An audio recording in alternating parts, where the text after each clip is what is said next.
Hey, traders. Wow. Welcome to the absolutely insane volatility day. You wouldn't know by looking at the volatility index or anything, but yeah, we had some not like literal, like real history, like number one, but yeah, you had like, look at the thumbnail, the stream title, where it was like on the NASDAQ, the fourth largest intraday move ever, rally reversal, and then on the S&P it was like the fifth largest. But the only times that you're seeing bigger intraday moves or recoveries or reversals are in extremely bearish climates, or we're talking about 2008 or 2020. So I think even in 2002 there was a time that was crazier than now. So one thing's real: in no bull market has something like this happened. Only in bad market conditions. So it's cool that we have held support. What's up, Jay? Thanks for the threes. Bitcoin certainly has, but at one time, I mean, this happened really early in the morning. I stayed up way too late because of the price action at hand, but Bitcoin made its intraday, its lowest price since June 19th. You got to go all the way back to Sunday, the Sunday reversal after Black Saturday. So multi-month lows, but you're going to close higher than you have in the past maybe 3 days, depending on how well power hour goes. It is power hour. We have less than an hour until the daily candle close. So, crazy stuff happens in the 60-minute period based on, at least this year, based on every day of us seeing, being here for it. It can get wild. So Bitcoin's up a mere 1.35%, but from the lowest low to the high, I mean, you're talking about a 7% swing in just hours. 7%, let's just say at the top, 7.4%. And again, the candle's not even closed yet, so it could go higher. We'll see. But with all that being said, and that's really cool, love buyers defending supports. Nothing's really changed.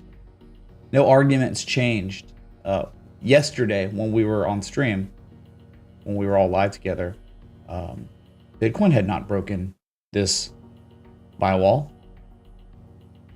The day before, it had not broken it. And today, it has not broken it with any candle close confirmation. So, kind of in the same boat, unfortunately. I mean, despite all the craziness intraday, when you're zoomed out and you look at the daily, not much change in anything. Are you making higher highs yet? Higher lows? Not really. But I guess the one thing is you're holding support for now. It looks like you'll close the day above it. I don't know how you don't. That'd be weird. All right. You thought it was crazy on Bitcoin? It was crazier on Ethereum that had over 8% swing. Was all but doomed until after the CPI, a little later after the CPI report, right? In a 2-hour period, the S&P rallied over 5%. But yeah, the selling came during the CPI report and then reversed. So you hit your lowest price since July 15th.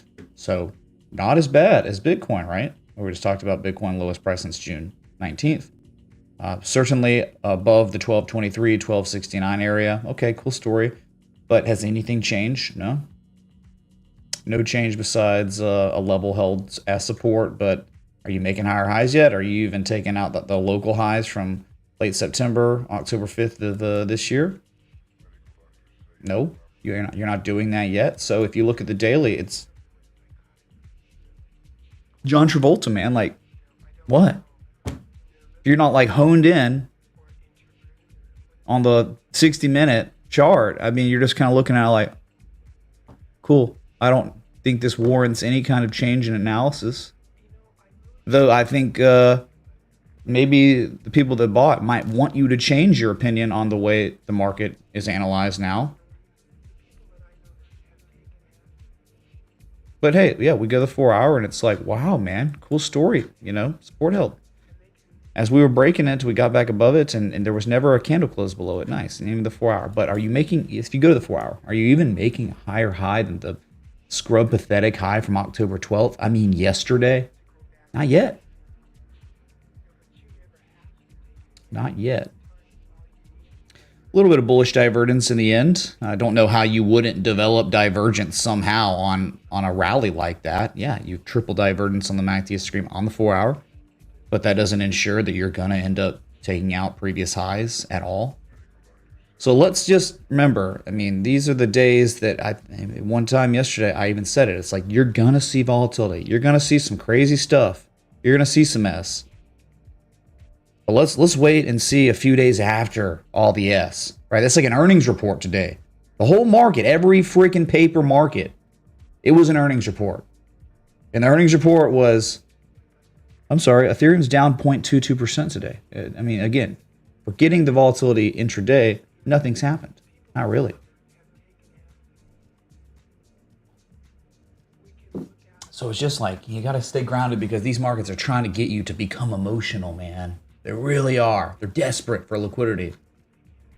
The Fed, are they pivoting? Are they changing course? No. CPI report, every bank predicted 8% to 8.1% CPI, and the report was 8.2%. So not one bank got it right. They were all wrong, or they were all off on their assessments, whatever. Okay, so I think the eventual target's still 1,014. I know that's almost like sacrilegious now to even say that after today. Some people would say, but you know, you already got bullish reversal bros coming in everywhere, and that's cool. They're entitled to say that. I just don't think it warrants any sort of change in what's been happening. Okay, Ethereum. We can go to BNB. It's all gonna be whacked out, crazy stuff, man. You know, all these charts are gonna have. I mean, you go, the smaller the market cap, the more insane the intraday swing was. You know, has anything really changed on BNB so much? Not really. I mean, from the lowest low, which it was, did it make a lower low than the low from September? Wow, I don't think it did. Yeah, like let's say by like a penny, it maybe made the lowest price since July 27th. Okay. But, you know, buyers certainly defended this area, right? This low. And the swing, what was it on BNB? The low to the highest high, to the highest point, 6.47%. So, okay, Ethereum was more dramatic still than BNB. But there you have it. I mean, you're still not at a clear inflection point, at least like Ethereum is. You know, it's at some support resistance. This one's just kind of in the middle of nowhere and it's holding, but are buyers taking out the previous peaks from before? Remember classic distribution? No, that hasn't happened yet. It can. And when it happens, I'm going to try to be the first person to tell you about buyers are, you know, taking out the previous discernible highs on a daily. I mean, that'll be very significant. And we will discuss it, and we might be headed to 332 when those things happen. But it just hadn't happened yet, so you can't really change course on what's happening. Okay, that's BNB. Let's go to XRP. Wow, man, what a good start, right? I mean, to the analysis, and then volatility comes in. I mean, remember all the bearish variables, and you know it was down to 44 cents. So I mean, from the low to the high, the swing. I mean, XRP. See, this is what I'm saying. The smaller the market cap gets, more insane things can get, right? I mean, big three out of the way. This is number 4, and you had 11% change. And pretty much hours. It looks like buyers have defended for now the 200-day simple moving average. Not too much follow through yet. There was, but again, a day like this is the day where you understand moves like this almost could be expected. Like, you don't expect anything as a trader, but when we're talking about an extremely illiquid market and the liquidity keeps drying up every day, you know. Volatility is elevated, you know, you could, that's like where, hey man, a CPI report based on history is extremely volatile on that day at least. CPI report, GDP number, PPI even was a little weird. Jobs reports, you know, I think Friday we had some big movement because of that. I mean, you know, just that's par for the course. So, can y'all hear me? Can y'all even hear the music? Is the music even on? God, it's so quiet on my side. Just don't want to be. I think it was a little loud yesterday.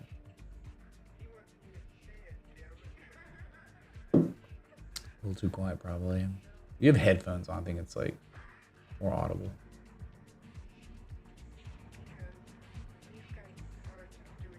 Okay, so that's your XRP. Still showing the bearish edge, but there's no way sellers are going to catch fall through when the whole, market rallies like it did. It's crazy. Let's go to Cardano. That, it was imploding. It's already broken resistance, and it's still below it. It had a candle close confirmed yesterday below a key support resistance from 2018.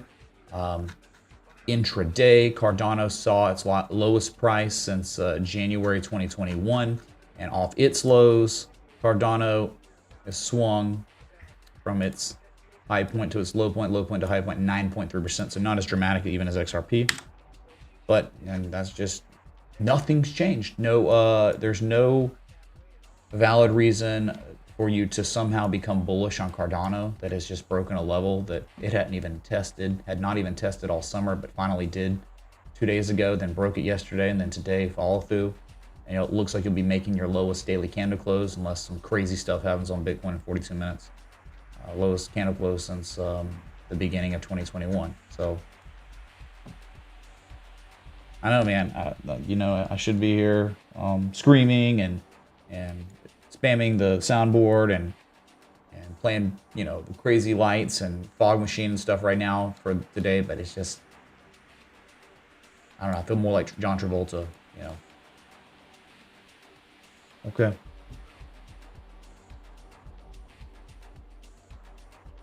So let's, Cardano, and then after Cardano with Sol, dude, they all did the same. It's like you look at one, you look at them all. I mean, Sol's still down 2%. What a joke. But it looked like a collapse was coming, and it began, but then it just happened to be the day of CPI. So Bitcoin caught max bids, and so Sol caught max bids. But you can see, I think you're closing below that low from June 30th, and it will technically still be a bearish engulfing candle. And it would still be your lowest daily candle close since August 28th, but I can't even believe that. I mean, there's 40 minutes, so it could easily turn into the lowest daily candle close since June 16th. And that seems more reasonable than, wow, having a higher close than August 28th. But yeah, you were thinking what was coming had begun, but it's stalling because of crazy intraday price action across all markets. Okay. Still destined for 20 bucks, I think, in time. Nothing's changed. Sol, and then I think Doge. Doge was destined for, a meltdown, but it caught max bids like Bitcoin. Everything crypto did. It made its lowest price officially at the lows since June 19th, multi-month lows, but caught a rally and is now flat. It's down 0.00%. It's not gained or lost. So, but still, anytime, look, man, it's all about the levels. You're below the level. I don't care what happened today. I don't care what happened yesterday, the day before, the day before, the day before. When you're below 6.5 cents, and the context of just lower highs, lower lows, long established downtrend, many failures, you can't be bullish. Now, if once Doge gets above this 6.5 cent level, pulls back tests it, holds it, and then we could be going to 7.8 cents. But until then, you just can't be bullish, and you can't be that bothered by today's price action. Get it, man. Doge, and then let's go to DOT. That same thing, man. Oh, it was done, dude. It was done. And then max bids, and now it's just, I mean, DOT hit its low. You understand? DOT hit its lowest price since December of 2020 at the lows today. What seemed probable, but intraday, clown stuff, and here we are back to, it looks like you'll be closing possibly higher than you had closed since September 21st. So cool, man. But just think about, a swing in price today, 9% swing. Have fun with that, dude, right? So those are your bigger cryptos. Just wanted to look at them. Yeah, almost got that measure move, right? It was so close, weren't you? Just how close were you to a 100% measure move of the right angle descending broadening formation that was identified? You were about 14 cents off, 2.5% off. Dang, we were close, man. Real close. All right, let's go to the big boy markets, the S&P. Let's do it, man.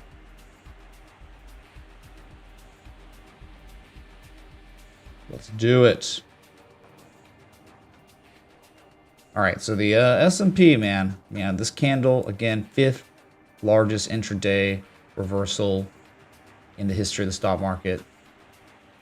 The 4 other times were in bear markets and crazy bad times with high volatility. You closed yesterday below a key resistance. Then you started dumping, and at your lows, you were at 34.93. So from the low to the high, you get a 5.5% swing in price. That's insane for an index fund. You technically bullishly engulfed. You made your highest daily candle close since October 6th. There's an open gap. So if it ever filled, all right, that's cool. Gap filled. But in reality, has anything changed? Not yet. Buyers just have defended this level just a little bit longer. It's hard to trust it. I mean, you know, a trend reversal is a process and it takes time, just like the trend reversal to the downside was a process and it took time. And it was all confirmed April 6th and really, really confirmed, you know, one of these days, let's say May 6th, when it broke that previous low and made another low. But, you know, that takes time, man. It took like 100 days to figure out a reversal was actually happening based on traditional technical analysis. So I don't think this reverses the trend, but nice day today on all index funds, all of them.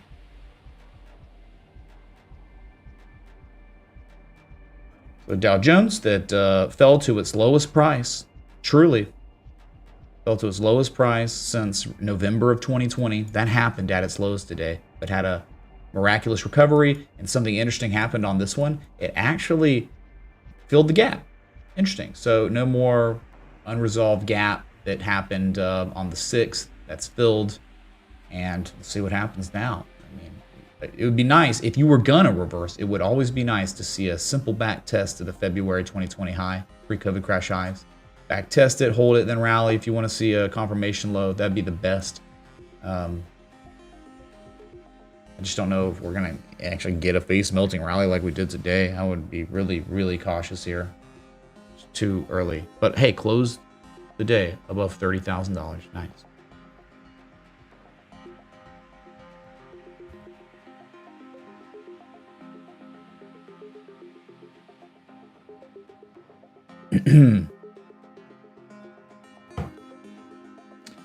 Dow Jones, NASDAQ Composite.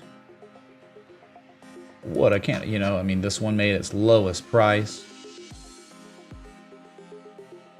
since June of 2020.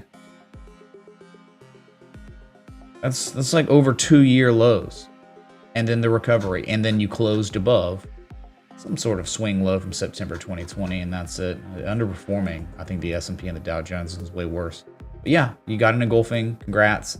It looks like now in the end there is some daily bullish divergence here. I mean, if you catch follow through, this would be real. I don't know how it's not. That's 1 and 2 and 3 each time the lower low, and you catch bids tomorrow and it keeps going. Wow, that'd be triple bullish divergence playing out on the NASDAQ. So let's see what happens, man. It can happen that fast. RSI kind of a little bit too, but I just need more. I need more than just one candle. I got to get follow through. I got to get confirmation. I need back tests, but we know the trend we're in right now. Still bearish. There's an unfilled gap at 11,070. Russ 2000, massive golden candle, but still below 1743, which is your 2018 peak. You got to get back above that, man. You got to, but nothing really that optimistic on the oscillators. Not above key inflection points. It could just be the beginning, though. We'll see. I mean, you just can't have any hope until you get above 1743 and hold above it, back test it, maybe ask support. That'd be the best thing to happen. I mean, you just look at, there's probably a supply line here.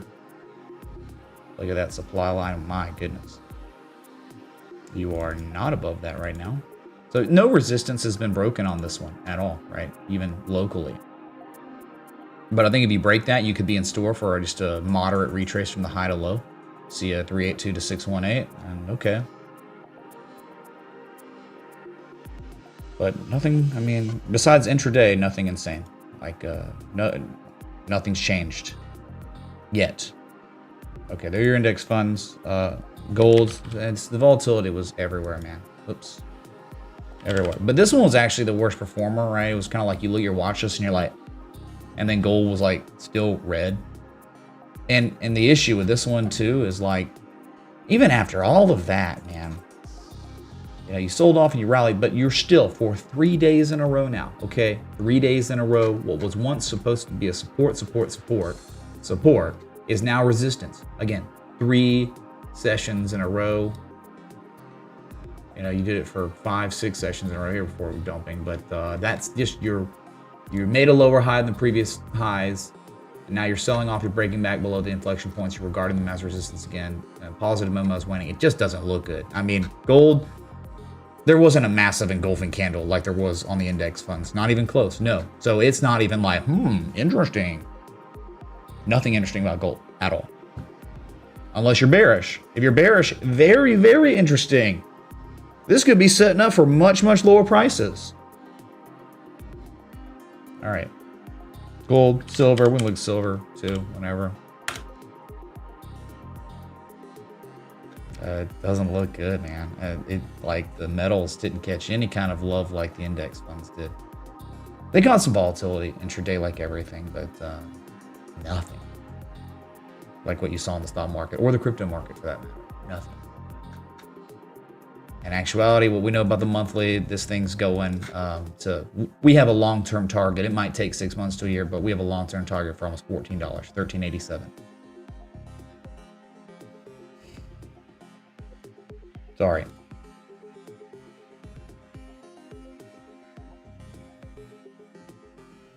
Copper, yeah, with all the classic distribution locally going on, it's hanging in there better than gold and silver. It's crazy. Yep. You think this is gonna dump based on the structural development? It hasn't yet. It's not. This is not a confirmed pattern for real until you break the confirmation line. I believe it's around 330, which is a key, very key level from 2018. They line up, so I would say that's your breakdown point. And until you do that, it's not a valid bearish reversal yet. U.S. oil held $87 again, engulfed technically, but I don't have any kind of confidence in this yet. It's only just made its lowest low. I don't consider that much of a higher high. It's a lower high. And yeah, I think you could maybe actually hit 95 bucks to complete the shark here, but very little movement today or yesterday, whatever. UNG, hey, you know, natural gas caught a pump, you know, it was up 4.2%. Is that a joint? But below 2320, which 2320 is a very, very real level, a swing low from March of 2016. You are below that right now, not above it. Nope. But technically, you closed the day above the 200 simple moving average again, where you fell below it yesterday, you're back above it. All right. Let's see if we can break 2320.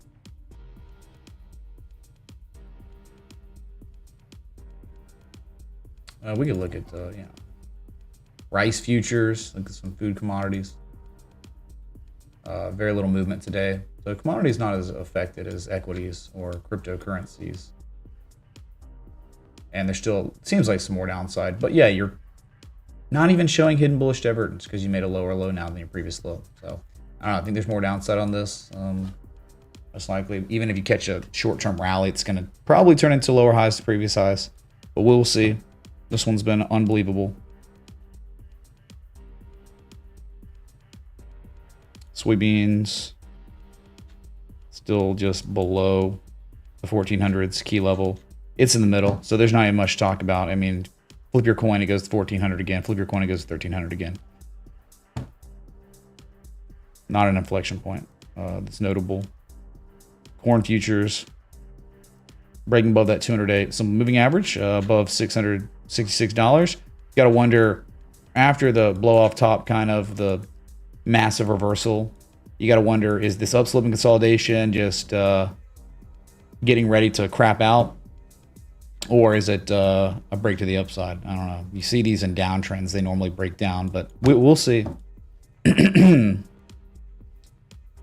Wheat's still below that key 919 level, still below the 200-day simple moving average. Couldn't break it, so you're still on breakout watch, but you're below the breakout point. You haven't broken it yet at all. So this is exactly where reversal could happen. So just no breakout yet on wheat futures. Crap, I forgot to look at the total. Sorry. Jonathan, what do you think about the insane volatility today and a little bit of history going on? What do you think? Is it bullish or bearish? Jonathan, hello? I like turtles. Thanks, Jonathan, for your astute opinion on financial markets every day. Every day, man. We need to, really show our appreciation for Jonathan as pretty much a co-host of this show.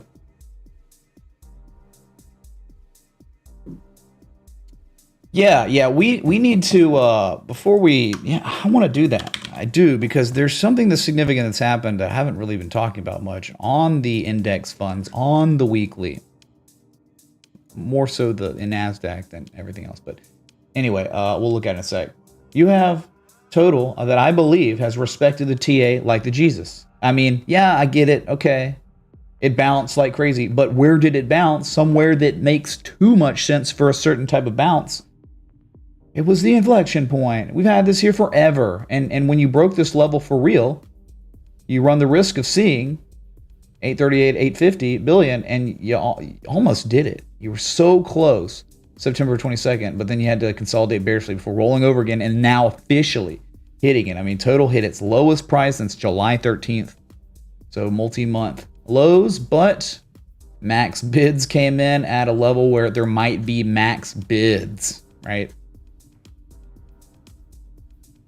And, but the thing is, yesterday was October 12th. Today is October 13th, about to be the 14th. But you are no higher than you were yesterday. So it's almost like nothing even happened, Larry. Yeah, short covering, absolutely.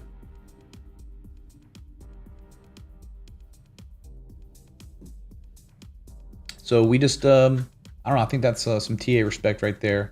But even with a violent bounce, has anything changed? Are you making higher highs than your previous discernible highs? That now I think the high would be October 6th high, and the high from September 27th. Are you capturing price above that yet? Are you capturing price above the 200 moving average on the 4 hour anyway? No.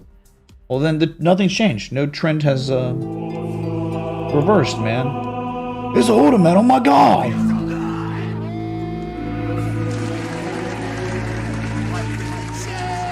Dang, dude. Is this real life indeed, right? Crypto_hoarder tipped $128.83. Is this real life? 0.10000000088. Yeah, it's real life, dude. We're not dreaming. We are not dreaming right now that we had that much volatility. But again, that's par for the course. In illiquid, bearish conditions, this is known to happen. And that's why it was only the fifth, largest intraday reversal on the S&P 500, not the largest. And all those other times that were the largest, second, third, or fourth, were all in bear trends, 08 or 2002 or whatever. Yeah. Thank you, dude. Sorry. Yeah. Thank you for the 128.83. Yeah, we were talking about lobster and steak yesterday for the meltdown, but we were thwarted by the intraday crap, but nothing's changed yet. Nothing. All right, so total, you're no trend reversal yet. In fact, you made your lowest lows in multiple months. So that's not indicative of like amazing opportunity for a fresh long. Oh my God. I mean, if you were scalping maybe at 840, dang, dude, it paid out this time. Yeah, it was awesome. You were saved by max bids on the index funds. All right, so here is your S&P 500 on the weekly. Here is alert, it's kind of the way. What's happened? I mean, you had fallen back below the 200-week moving average that you almost never do. It's so rare. I mean, when you're like well below it, that's 2008. You tested 2016, You'd fallen below it, for a few weeks before, the Federal Reserve came in. They intervened, and then money printer went burr and created the largest asset bubble in human history. And now here we are right back at it. We have not broken below it. For now, you are above it. Buyers are defending that level. They are, in fact, defending the high from August 2020. Cool. So I just wanted to show you the core. We can't forget about this key, weekly moving average. It's a big deal. You also have the 50. I want to bring up too. You have the 50 moving average. You're well below that one. Let's go to the Dow Jones. Just looking at these real quick. The Dow Jones, as of today, the last 3 weeks ago, Dow Jones fell below the 200-week moving average for the first time since the COVID crash. 2 weeks ago, or I guess last week, you had a back test of that level's resistance, but kind of inverted hammered. You kind of created an inverted hammer. I mean, that's not kind of, that's like literally a textbook inverted hammer. Potential Japanese candlestick reversal this week would tell us if it maybe is valid with some follow through, and maybe you're getting it. But just remember, it's just crazy, man. Like, it is. Because, I'll be like reporting things that are happening that haven't happened in a long time, all the time. And it's like, you did. Dow Jones made its lowest price today. Lowest price since November 2020. Unfilled gap still. Multi-year lows, virtually. And then you've rallied. And now you're, if it closed the week tomorrow where it is today, it would be the highest weekly candle close since September 12th. And you'd be closing back above the 200-week simple moving average. Very interesting. How about the NASDAQ on its weekly? Different story here. Much different story on the NASDAQ, but oh my goodness. I can believe it. You are well below that 200-week moving average. You're not even close. Last week was a beautiful bearish back test and then rejection. But on the other side of the week, the next week, if you put these two together, use Japanese candlestick math, it is just a massive spinning top in a 2-week period. Oh my God. How about that on an index fund? A 10.5% swing from the highest high of last week to the lowest low of this week. Have fun, man. And how was the VIX just sitting there?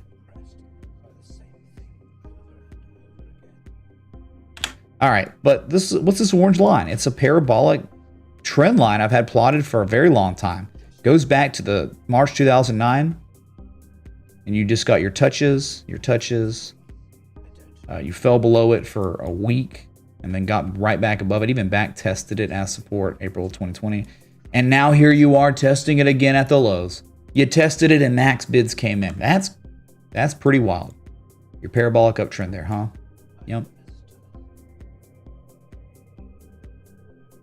Maybe it's the monthly I'm thinking about with the 50-month moving average. That's what it is. Okay. This is just so rare. Okay.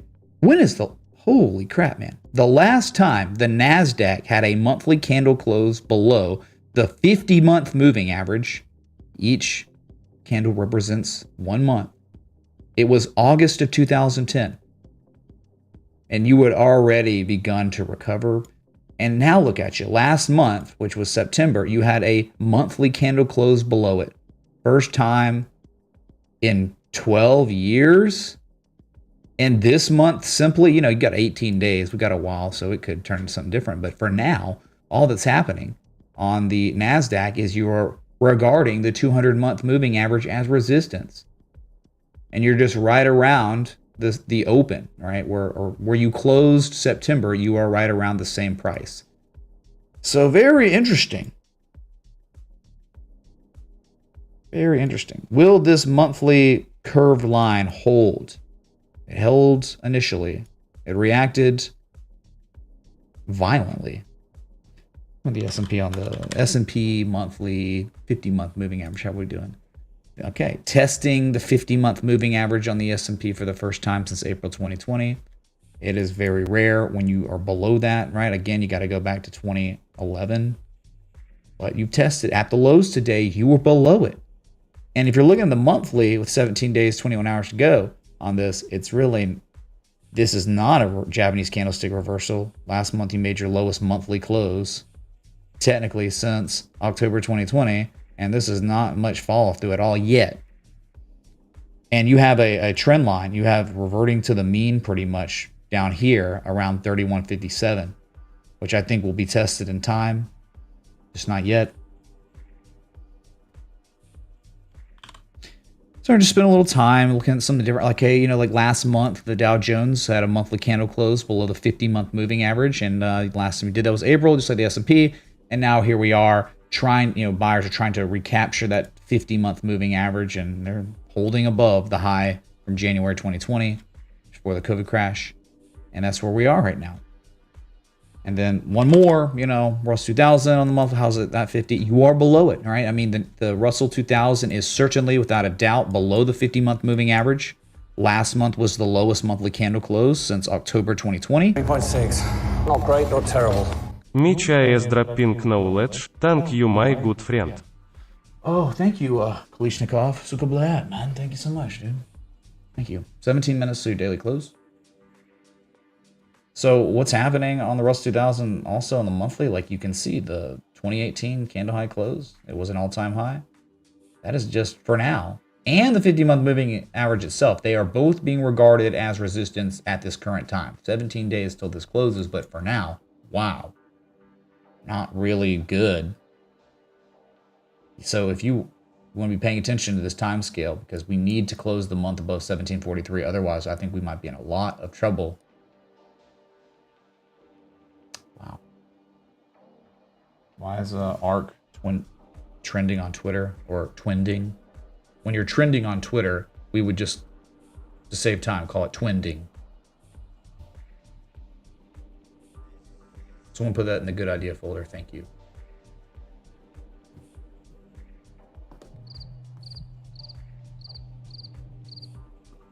That boy is good. Good and terrible. All right. Well, we're on the monthly. Look at gold compared to its 50. Oh my goodness. Look at gold. Hanging on by a thread. Hanging on by a thread. 2 months now. And let's see, the 50-month moving average is around 1650. So breaking that, you could understand how bad it could or will get. Praying for it to hold. Because normally when you break the 50, you go to the 200. 200 is at 1300 for now. Yikes, dude. Silver. Oh man, silver. You know, we don't need to look at the moving average too much, but look what you're doing. I mean, your 50 and your 200 are being regarded as resistance, and your 2008 candle high close. Everything that could be going wrong or for confirmation for bears on silver is happening right now, despite any kind of move that happened. No music. There is music. What are you talking about? Oh, it is kind of, I don't know why it is that quiet. It was just not that quiet. Should be more audible now. Dang, dude. Anyway, I was just, you know, looking at some monthlies, some moving averages. Okay, let's shift it to maybe look at some currency pairs that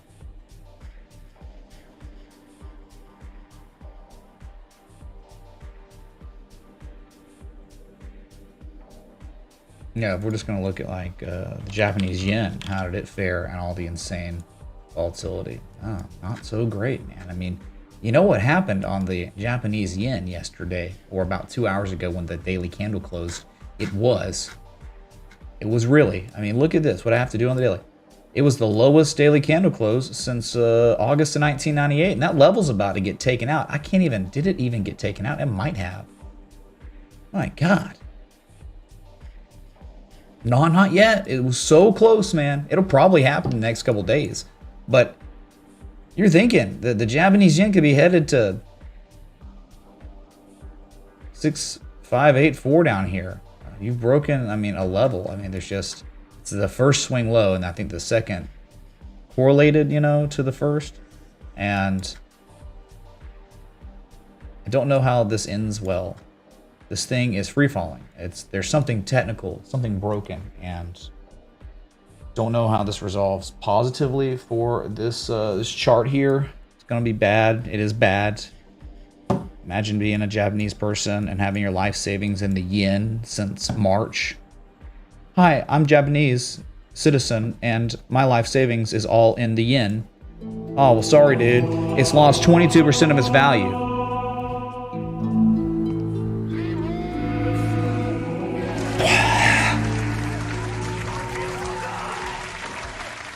Crypto underscore hoarder tipped $128.78. That's looking pretty ugly. Thoughts? Thanks, Mitch. 0.100000000 ETH. Crypto hoarder man, thanks so much for carrying the stream today. Good God. If it wasn't for you, it'd be... You know how it'd be without you. Holy crap, thanks, man. Dang. Really appreciate it. Thought we were going to be eating our steak and lobster, right? Whoa, that's a little loud. What is going on? Different songs change the decibel levels or something?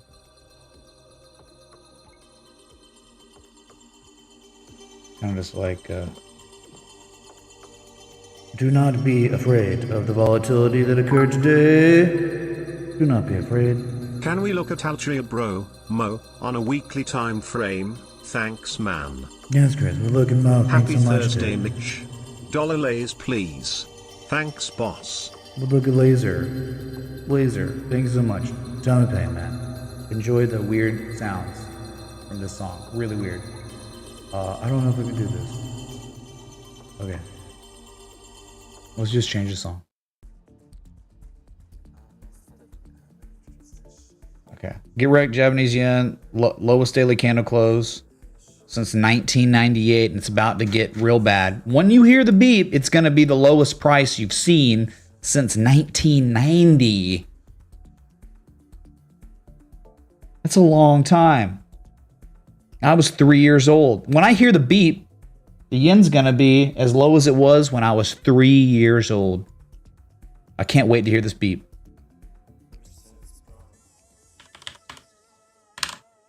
Yeah, not the lost decade, the lost 3 decades. Someone write a book. Good God, man. The pound, it pumped. Thanks for all your insight, smiley face. Thanks, Cindy, man, for all your support, dude. It is equal. All right, man, I really appreciate it. Yeah, just looking at the pound, and I got a lot of alerts here because it was getting nuts, dude. But you're still below, unfortunately, you're still below the low from March 2020. You haven't broken that yet. You're not making a higher high yet than your October 4th high. Though you are recovering some nice. You got to wonder, is the bottom in here? Was that the blow off bottom, if you will? You got to wonder if it's something bigger and greater than just a technical thing. It could be a fundamental, like, structurally something's wrong fundamentally, and it's making the chart get all whacked out. What's up, Rich? Oh yeah, the Lira. Why not, man? Sure.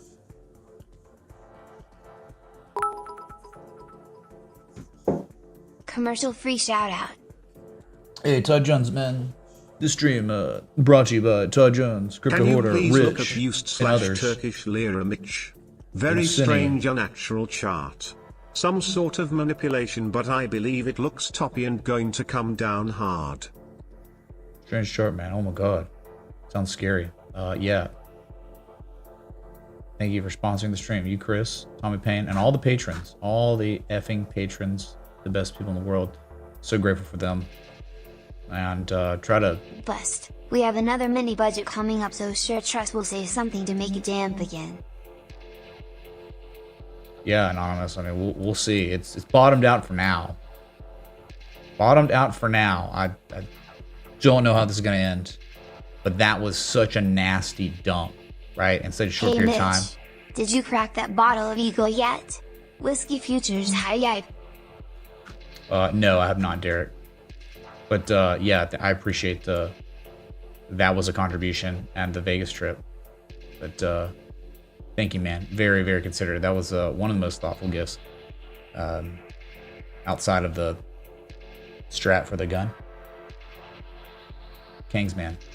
We'll get it going. We'll get it going, bro. I'd never even seen a bottle like that before.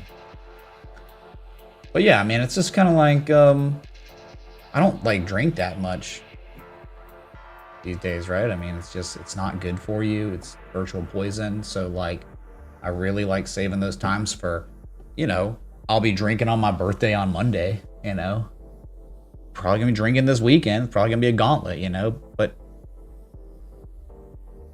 that's a random Tuesday.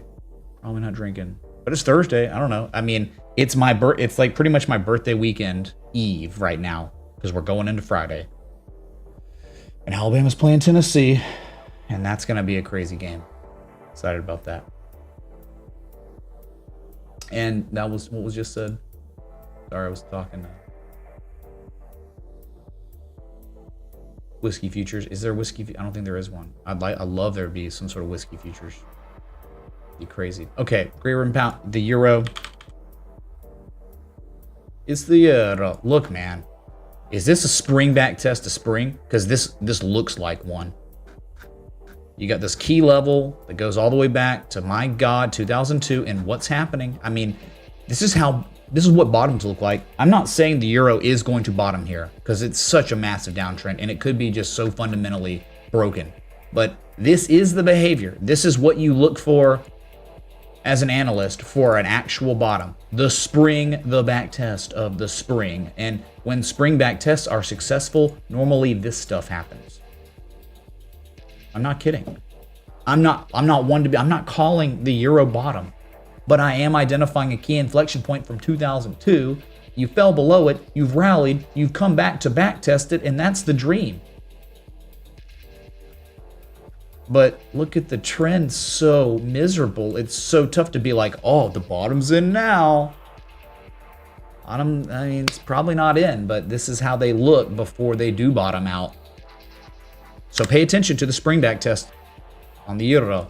This is what GameStop looked like when it back tested its spring, you know, from 2003, 2004, back in June of 2020. And from there, it proceeded to appreciate in value 400+% or something crazy. So we have a, I mean, I have to play the sound clip because it's real live. We have an official spring back test occurring on the euro to the US dollar for now until it fails miserably and we go to 90 cents because the leadership in Europe is terrible. I'm not saying the US has good leadership. There's no leadership in the West anywhere. Really. So you just think it's like, hey, is the lone spring back test going to buck the trash leaders in the West? Their policies that nothing's changed. This whole way down, nothing's really changed. So I don't know if the spring could survive, but it's really cool to look at right now because we're so close to that level. If you're a Forex trader, what just happened to stop loss below 96.517 or so? That gives you some sort of low risk area. You barely take on losses and you get stopped out and it collapses to 90 cents. But just the offshoot chance that the spring back test is valid, my God, the upside potential, again, 101, 206 right here. And possibly 104, 105 later. So just, it's near an inflection point. These are the areas where you're looking to take longs, even though you understand you have no idea if the support's going to hold. But the whole point is to take on minimal losses when your assessment fails. Okay, sorry. So we're looking at the currency pairs. Let's look at the Turkish lira since it was a request. Was it the lira to the US dollar or the other way around? Was we'll look at that one, then we'll go straight to Ethereum to Bitcoin for the holder, man. Hold on. Okay, US dollar to Turkish lira. We went the other way around, which should be like all-time highs. The try. It's just so stupid, man. Oh my God. Wow, it's been a minute.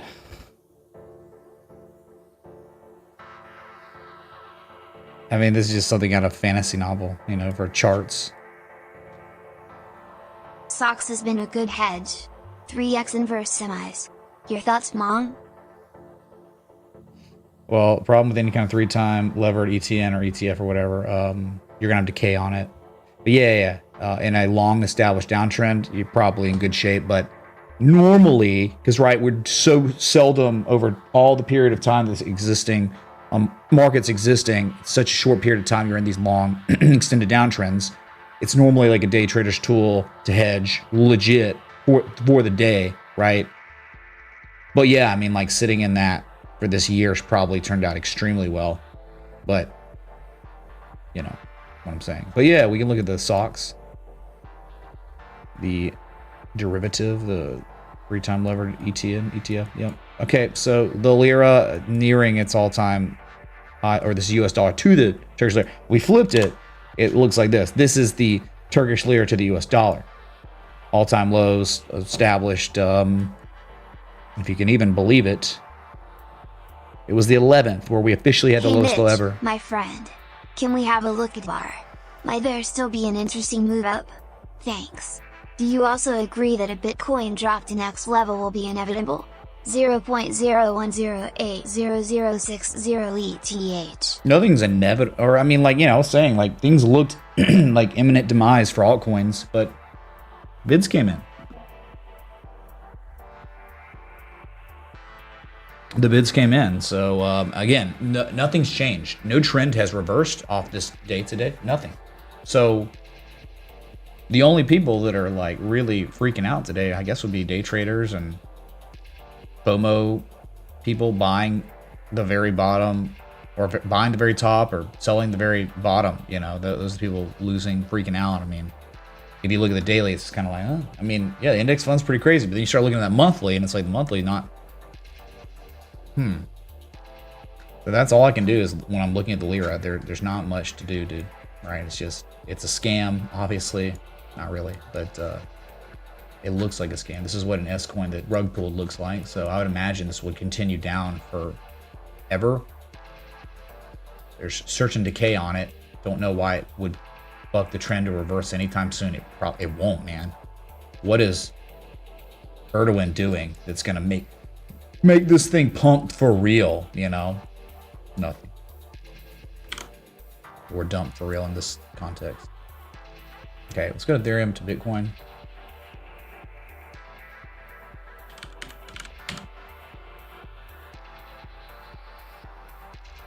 Uh-oh. Yep.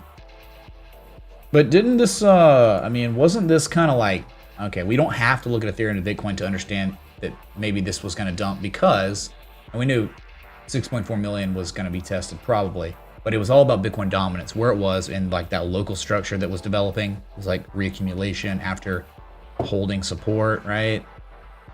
We knew if it was going to go higher, anything to a Bitcoin pair was going to go down, and this one did. It hit its lowest price, or its lowest level, since July 26, 2022, and there we have it, chat. A new day is upon us. So Jesus chimes, type in the chat, or holding above 18,650. You did it, man. You're safe for another day.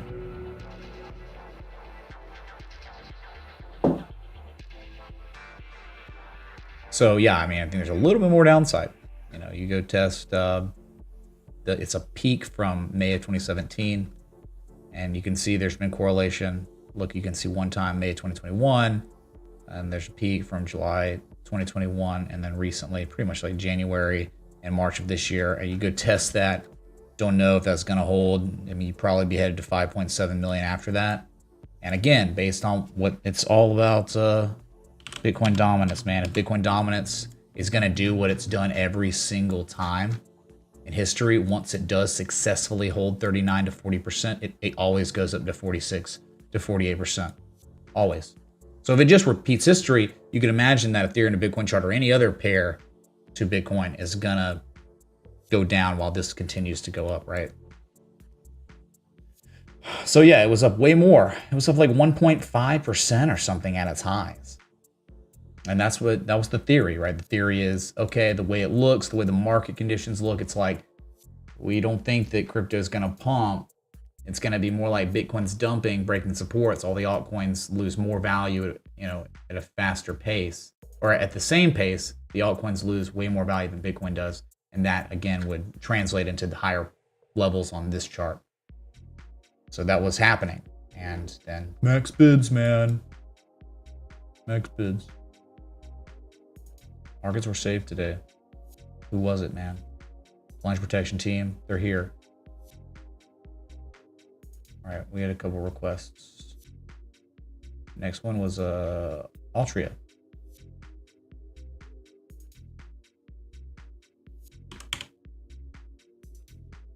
Mother of God, man. I mean, talking about breaking a level and then coming back above it. Wow. That's crazy, wasn't it? You had like this peak from 2014, then a valley from 2019, and then a peak from 2020, and then a valley from November 2021. You had fallen below it twice. But yeah, I mean, the type of price action you got today, I don't know. It wasn't today though. I mean, you made the highest daily candle close since like August 29th today on MO, and he's requesting this asset because he certainly sees some sort of potential confirmation low. I see it too. But man, it wasn't happening at sport. But you are above $43. There is something to not ignore. There is a gap to fill at like 43.42. So nice day today. Earnings coming up October 27th, a couple weeks. But yeah, I mean, you were above a level where thin order book, right? I mean, where you could make your way to $51 if the market is not so bearish, right? But it is really bearish. But yeah, you're anything above 43.87 too long enough, you could make your way to 51.70 based on historical price action above that level. You can see it. Most of the time, that's exactly what happens. Straight up, straight down, many times. But hey, what would be the most cool thing? It would be the most amazing thing would be to fill the gap, back test the key level, reconfirming its validity, and then it starts pivoting, and then that could be an actionable long, possibly. Start pivoting, and then you go, right? Just, you get, knock out two birds with one stone if you fill that gap because you're kind of back test the key level, right? Years ago, right? So something to think about. Yeah, but nice request on MO. That's what it's doing. It was trying to do anyway. It's trying to. But to say, the beginning of this month, it was the lowest price MO had seen since December of 2020. Gross.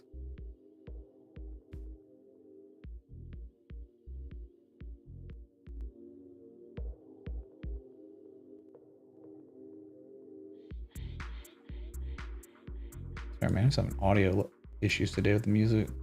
Trying to keep it around 35. Yeah, earnings starts, what is it, the end of the week with the banks? And who knows, man? It's just, go ahead and flip your coins. The things have been so devastated that you just can't be surprised if somehow they're going to have terrible earnings reports, but somehow they pump.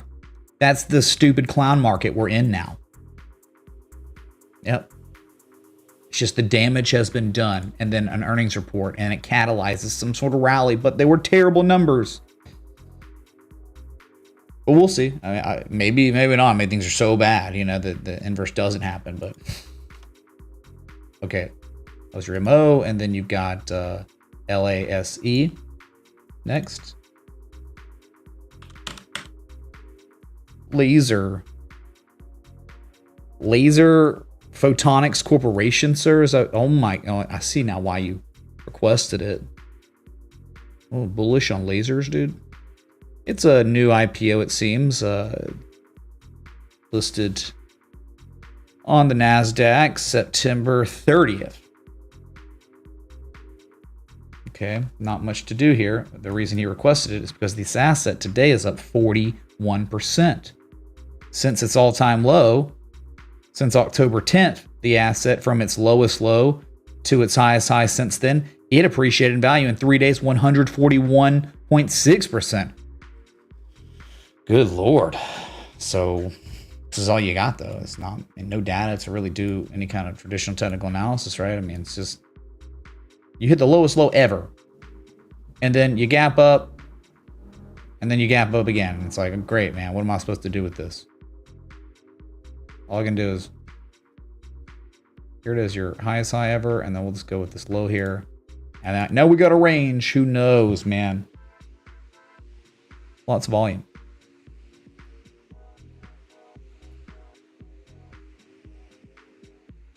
What's up, probes, man? Inverse head and shoulders on MO.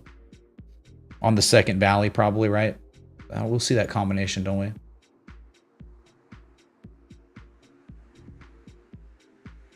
Oh, the UCLA Bruins, man. They're doing things, aren't they?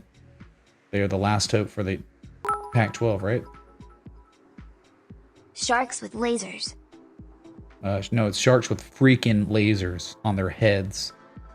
Tommy Payne, thank you, dude. Short opportunity on TSCO. What's up, Poopsie, man? Yeah, that thing was rounding out. I don't know. After today, who knows? Like, we'll look at it. Has anything changed on that one? Technically, did it break back above support? It could have. Support resistance, inflection point. Okay, Lira, fair 1 pound. Whiskey futures. Let's go to the SOXS.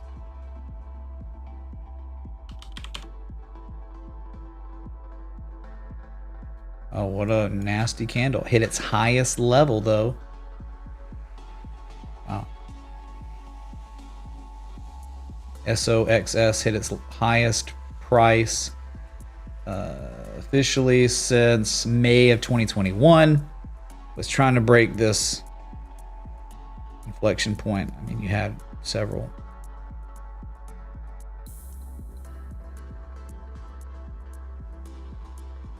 Yeah, but you couldn't break it. But yeah, you're still making higher highs, higher lows. It's going to happen on days like this. It's down 9%. Maybe you get a back test, 59.63 first. We're just talking about key levels.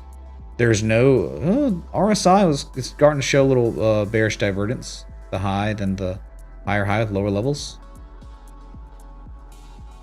So I don't think it's not a fresh long opportunity, but you know, maybe you get a back test of 60 bucks and you might fill a gap. I don't know. There's just a lot of gaps here, right? But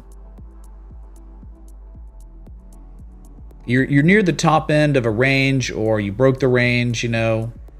I'm just saying top of the range because you got this valley, you got all these peaks. You're not out of the woods yet. I think like you're almost out of the woods. Like breaking the levels that I just plotted, right, would take you to 120, but you're not. You've been unable to break them. So you would be certainly reliant on a nasty bull trap sell-off in the coming days. So that's a level. You're gonna have to break it. You didn't. You tried, but reversed, and that's how these markets are right now. But yeah, I mean, trying to bottom out, man. It's either 60 bucks or you break 81 from where you are. Nothing else really makes sense. You're in between levels then. Yeah, you don't use PayPal anymore, dude? Yeah, PayPal's a joke. I mean, I think it was saved too by today's volatility, the max bid volatility. But again, I don't think anything's changed. No long-term daily assessment of the index funds or any individual stock has really changed much.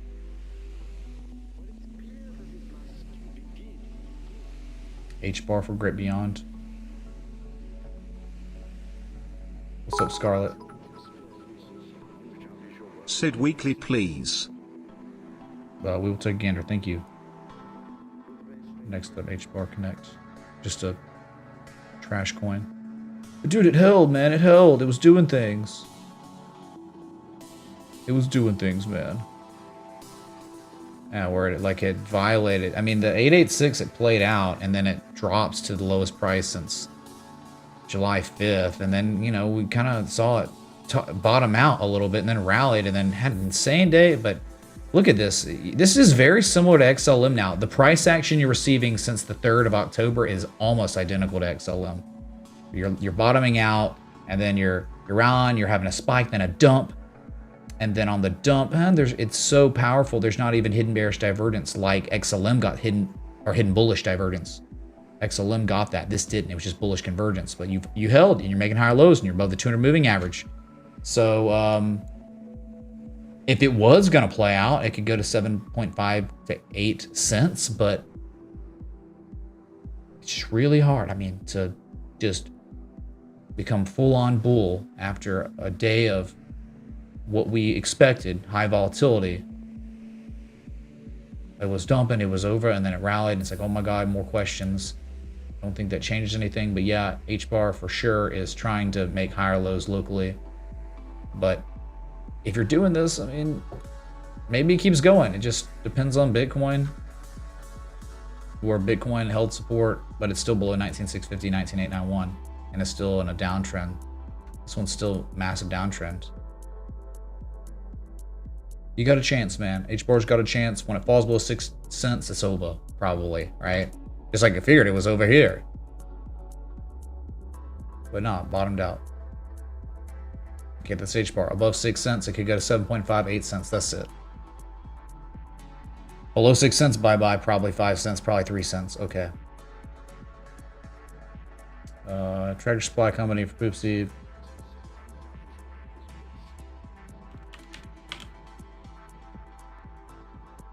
Yeah, that's what I worry about. I've had this here. I've had this. But the problem is, it's not catch and fall through. Like, yeah, it looks like that, but in before, stupid destroyed market, individual assets sometimes, look, it closed today above $200 and got it like, yes, it's still below the 200 and still kind of trying to round out. It could be like a low risk for a short, maybe have the stop above that high from July 18th. Because if you're doing that, you're breaking that high and you're breaking the 200-day moving average. And it's like, man, this could be going for a full reset to 230 or then 886 or something. But for now, I'd like to see it below $200, just the high from May of 2021. I'd like to see it reverse tomorrow. Heck, man, it made a lower close today than it did yesterday, which is crazy. You got earnings coming up on the 20th, so you've got like, what, 8 days? So taking a position in an asset that's got earnings in 8 days, you better be really careful. Don't know what can happen. It could be like terrible earnings, but it pumps and makes 0 sense. And that's the whole aspect of earnings is that it's a gamble. It's a, hey man, we're taking out the TA and we're just gonna, today, it's gonna be a coin flip.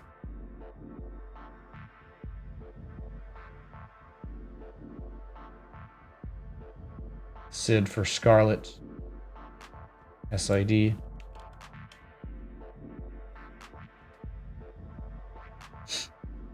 Something about, I think Brazil or something. SID on the weekly.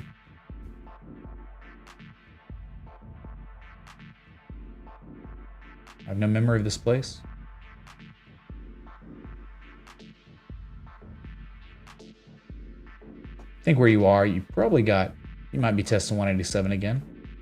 I see this one valley from 2013 that you're trying to hold on to. Maybe you requested it because of the, that's an abandoned baby, a weekly abandoned baby. Yeah, it's a real weekly abandoned baby. Don't see them that often, do you? Nice. But now it's like, is that a dark cloud cover? I don't know, above 242, you're probably okay, but what about, are you in 886 yet, full reset? I don't think so. You are, wow, 886 down here at 215, you never quite touched it. It's tough. You asked for the weekly. Just made your lowest low. You are showing bullish divergence on the MACD histogram, that's real.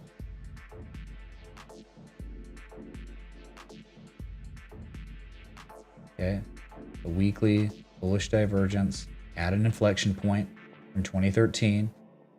Bullish abandoned baby is there. What happens on the daily? None of my stuff's visible, nice.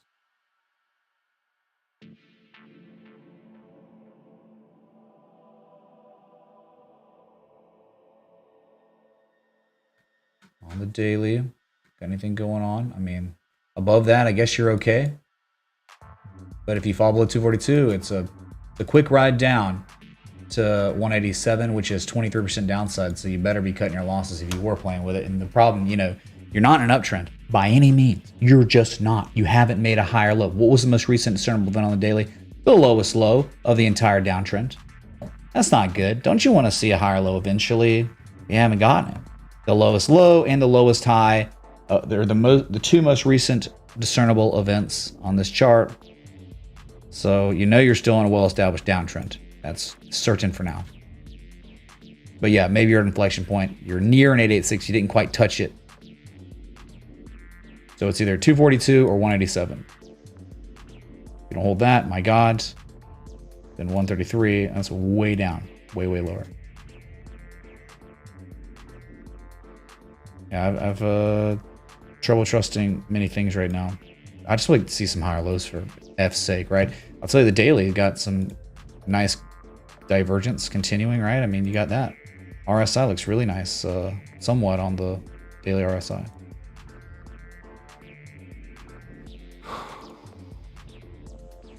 Oh, Hoarder, man, what's up? Yeah, dude, thank you.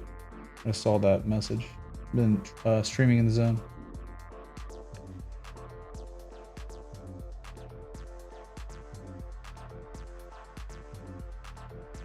Yeah, you got a Gartley on Luminar, J-Tog, sure do. I'm really digging this weird. A little too spacey for me.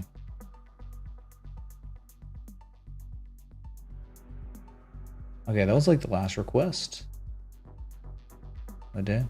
Could just kind of look at yeah, there still were losers today. You can't even believe it, right? How did anything lose today? So remember Etsy? Worst loser on my watch list. Didn't matter, man. Didn't matter. No one cared about the volatility news. I guess Etsy was not tied to those bots, right? Down almost 10%, gap down. Think about how it was down probably 15, 16% at the lows today, trading like an S-coin. And where you are, there's not much to really even care about until 73.53. And you're still below the 200-day moving average. Clearly 3 peaks here and failures. Yeah, there's a massive harmonic. No one's going to argue with that, but you reacted. Fine. So give me a reversal. Give me a type 2. And once that fails, bye-bye. See you at 37.57. What about Rite Aid? Rite Aid, I think, hit all-time lows. Oh, goodness gracious. Rite Aid rivaled. It did make the lowest price. Rite Aid today made the lowest price since March 2009, but is now rivaling its all-time lows. Hasn't quite hit it yet. I'm going to set up an alert on Rite Aid, man. This is kind of off, too, isn't it? You scale out like crazy. Right there. Rite Aid. Down 6.29%. When I hear the beep on Rad, I'll be PMing Brad to let the world know how screwed Rite Aid is. There are other, oh my God, YRD. It did hit all-time lows, and then it rallied, man. Shorts covered, I guess, but rolling over again. Exos, Exact Sciences, look at this crap. Hitting its lowest price really since like May of 2017. Testing a high from 2015. Once it breaks the gap fills at 24 bucks. I mean, it's not all sunshine and butterflies for everything on this market because of the pump today. Just some of them are bad. Now, you know, it starts 80%, I believe, of the S&P closed green today. So we're looking at the bad, you know, a miner. Here's your CDE, Core Mining Incorporated, gold miners, I think. And it's, wow, look at that. It's trying to hold it. These miners are interesting, aren't they? They're very interesting. They're at these multi-year lows. They're completing M shapes. They're spending tons of time here and they're actually rallying. But yeah, you're below the 200-day moving average. But man, just think about where you are. Look at this. I mean, this is a low from 2008 and a low from 2014. And look where you are, completing a textbook bullish bat pattern right here. It's just an interesting chart, isn't it? It may never take off, but it's just really, it's not high risk.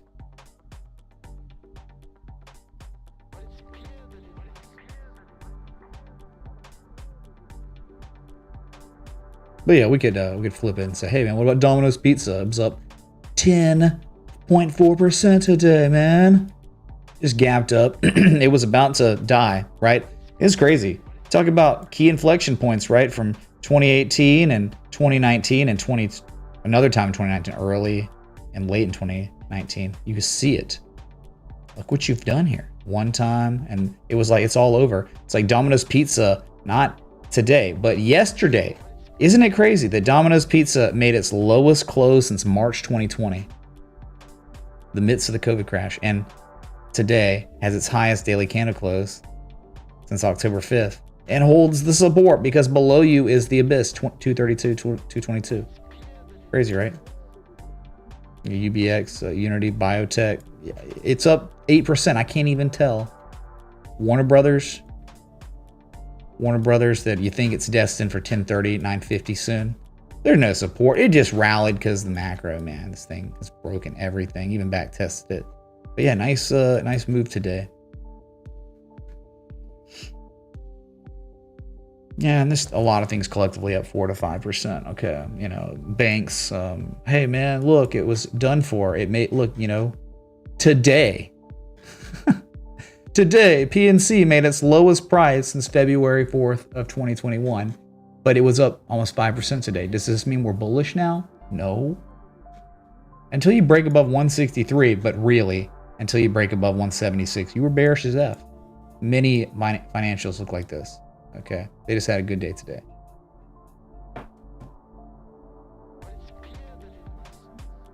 Anyway, man, I'll just like, been live about an hour and a half now, and I just wanted to go over some stuff, and I think we've gone across the markets pretty well. And until Bitcoin's taken out these highs around 20,000, 20,500, there just can't be any optimism. And really the partial rise, that's the problem too. This is a confirmed partial rise on this structure. You could also call this a rectangle if you want. You can. But guess what? It's the same thing. Rectangles and broadening patterns, they both have the principle of the rising, of the partial rise or partial decline. So it's valid either way you look at it. So until Bitcoin breaks above 22,400, 22,850, that's valid. And that means you have a higher probability of eventually breaking downward, not upward. So, but hey, great start. You got to start somewhere, man. Maybe it's the insane volatility and the false bearish breakdown again. We'll see. Just can't be bullish yet. There's a lot of work to be done, but I guess a good day today. Yeah, it never broke down, man. Traders never settled up lower than this level. The lowest low, you know, candle low close from June 18th. Sorry, the Black Saturday candle. You're still above it. You're safe for now. Sleep well. Who knows, man? You could be headed to 19,650. That's normally what happens, right? In between these levels, 19,650, you might even go to 19,891. Just all depends, man. Like if was today a massive, monumental bull trap? We're gonna find out tomorrow and next week sometime, right? Or is it actually a bottom? Are we putting in a bottom? We're gonna rally, man.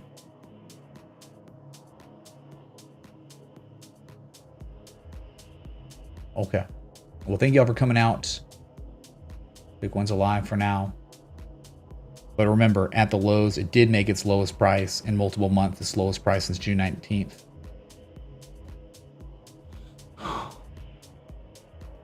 So, but I'll be here, man. I'm telling you, I'll be here. It's my birthday weekend, officially on the Universal Time. It is birthday weekend. So let's move it up. And thanks for likes, love, support, contributions, everything in between. Crypto Hoarder, thank you so much, dude, for the 257.61 today. My God. Do you smoke a cigar whenever Bama beats you, T? Not every time, but yeah. If I did it every time, I'd already have cancer of the mouth because we've beaten them 16 years in a row. Rivalry, by the way. But I know that this year they have, I believe, the highest probability of beating Alabama. This year of all those other years. They finally have a team. It took a decade and a half. They haven't really been relevant since Phil Fulmer, and that was like 1998, 2000. So hey, finally, good for them. But yeah, I'll be back. Till next time. Respect the T. Hey.